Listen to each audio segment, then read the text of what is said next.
Acorda, Brasil! Esse é o lema de Nicolas Ferreira, o Forrest Gump de BH.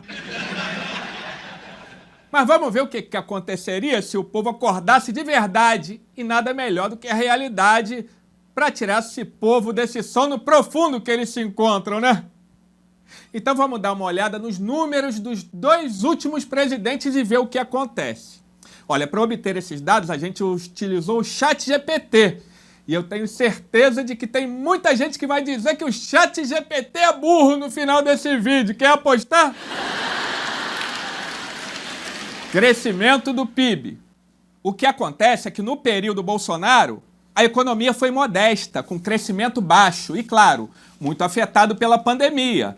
Já Lula pega a fase de recuperação e acelerou o ritmo, mesmo com a guerra da Rússia e também lá em Israel. Estados Unidos, então, com aquelas altas tarifas proporcionadas pelo grupo de bolsonaristas que estavam sabotando o país, foi dose para leão, amigo. Fernando Haddad e o governo atual se mostraram mais competentes para enfrentar essas crises com o PIB mais próximo de um ciclo de expansão sustentada. O que é lamentável para aqueles que torcem e trabalham para o governo dar errado, sem nenhum problema de consciência. E é por isso que a gente diz: Acorda, Brasil! Inflação. Infelizmente, nos anos Bolsonaro, a inflação foi mais alta e volátil, numa média de 27%, corroendo a renda das famílias. Já no governo Lula, o índice de preços ao consumidor ficou mais equilibrado e estável, que ainda não é o ideal, mas quase 8% menor em relação a Bolsonaro. Isso ajuda a aumentar o poder de compra do brasileiro, mesmo sem a gente ter uma inflação zerada, o que garante a estabilidade do país. Mas isso aconteceu muito por conta do Congresso, que atrapalhou o governo em pautas importantes que ajudariam a melhorar ainda mais a economia. Como, por exemplo, a isenção do imposto de renda para quem ganha menos de R$5 mil, incluindo a taxação dos super ricos, que não pagavam nada, né? Que apesar de ter sido bem sucedida, o próprio Nicolas Ferreira lutou para que ela não acontecesse. Você vai taxar os super ricos e aí? E no próximo dia, o que vai acontecer? Eles vão embora. Simples assim. Como aconteceu, por exemplo, na Noruega, que foram embora, óbvio. Para que eles vão ficar no país que está taxando eles? O quê? Ele disse que a Noruega é ruim? Um dos países mais ricos e menos desiguais do mundo? Bom, isso só prova das duas uma. Ou ele é um gênio incompreendido, ou eu é que sou burro mesmo. Certamente é a segunda opção, né? A realidade é que a extrema-direita, da qual Nicolas Ferreira faz parte, atuou para que a crise ficasse ainda mais aguda. Mas Lula e a equipe atual conseguiu manter a estabilidade da inflação, por pura sorte do 9 dedos. Acorda, Brasil! Desemprego. Bolsonaro pega o desemprego alto e entrega o país com 7,9% ao fim de 4 anos, mas ainda com muita informalidade. Lula herda essa importante trajetória de queda e leva a taxa ao patamar mais baixo em 15 anos, 5,2%. O que para muita gente é uma coisa horrível, já que não gosta de trabalhar, né? Acorda, Brasil! Empregos formais. Os 2 presidentes conseguiram gerar vagas. Nos 4 anos de Bolsonaro, 2,5 milhões contra 3,1 milhões nos 3 anos de Lula, apesar de Bolsonaro gerar vagas informais e trabalhar para retirar benefício do trabalhador. Tirar benefício do outro é mole, né? Porque dele, nem pensar em tirar 1 centavo. O custo de cada deputado para nós é absurdo. A gente só consegue dar exemplo começando de cima, deputado. A gente apoia o senhor, mas como é que a gente vai fazer um projeto de lei que acabe com tantos privilégios? A gente tem que começar a arrumar a casa de cima, deputado. Se o senhor começar por aí, a gente apoia. Alguém acha que alguém vai votar favorável a um projeto desse? O que um deputado federal tem? 33 mil por mês de salário, ok? 90 mil para contratar funcionários. Eu contrato meu pessoal competente. Funciona, me assessora, ok? Você tem 40 mil para passagem aérea, transporte, carro, gasolina, almoço. Parou, é isso aí. É isso daí. Ok? Se é muito, não sei. Eu uso quase tudo isso. Para mim é o suficiente e não abro mão do que estou recebendo. E não abro mão do que estou recebendo. Os empresários têm dito para mim que o trabalhador vai ter que decidir um dia menos direitos e emprego ou todos os direitos e desemprego. Então esse aí que é o modelo bom? Para ele tudo, para os outros nada. É por isso que essas pessoas tomaram raio na cabeça lá em Brasília. Olha, a verdade é que ficou fácil. Qualquer um que viesse depois de Bolsonaro ia se dar muito bem. Então Lula, que também não faz milagre, superou o número total de empregados em ainda menos tempo. E o Brasil hoje é menos instável, com mais empregos de carteira assinada. Mas isso, segundo o contador de história, não é uma coisa boa, não. Acorda, Brasil! O índice de desenvolvimento do ensino médio nos 2 governos ficou estagnado. E essa é a grande pedra no sapato do atual governo. A educação não avança. Isso indica que, apesar das diferenças econômicas, a política educacional estrutural segue parada, sem salto de qualidade, o que impede o país de se desenvolver e se tornar independente. Será que é um plano maquiavélico? Não, eles nunca fariam isso. Acorda, Brasil! Gastos com o SUS. Com Bolsonaro, o SUS, apesar de ser pressionado pela pandemia e do governo ter tido bilhões do orçamento de guerra para auxiliar a saúde, Bolsonaro investiu muito menos do que Lula na saúde pública. E dos 179 bilhões do seu governo, o Brasil passou para 233 bilhões no atual, melhorando, obviamente, a qualidade no atendimento do serviço público. Mas as pessoas devem estar muito infelizes com esses números, afinal, estão protestando para voltar ao governo anterior. Aí eu me pergunto, não seria muito melhor acabar logo com os hospitais públicos, a exemplo lá dos Estados Unidos, hein? Acorda, Brasil!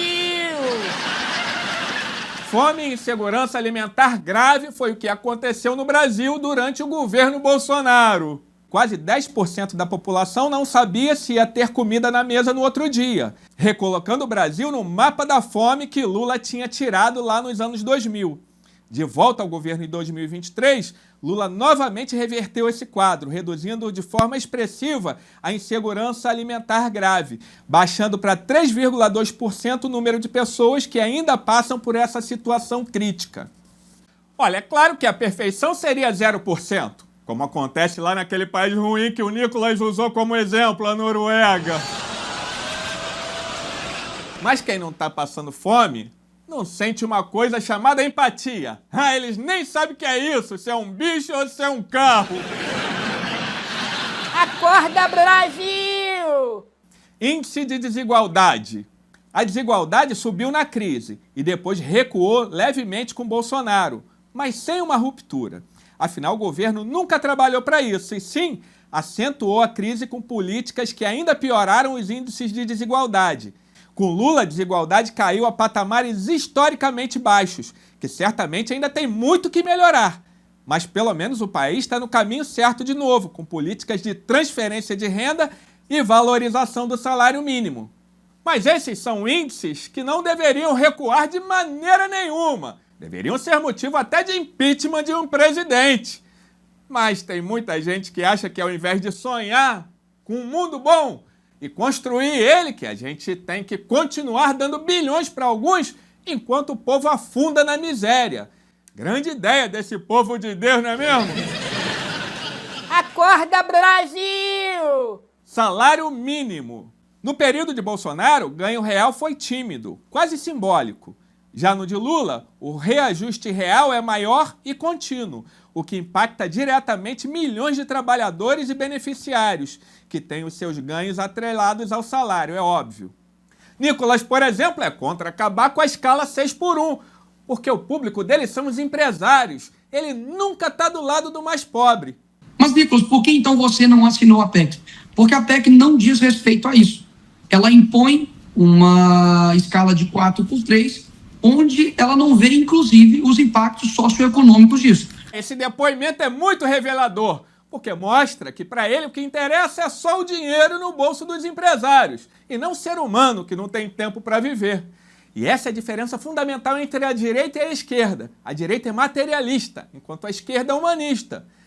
Nicolas deveria trabalhar para criar mecanismos, para atrair investimentos e desenvolver estratégias para trazer dinheiro de volta e ainda assim melhorar a condição das pessoas.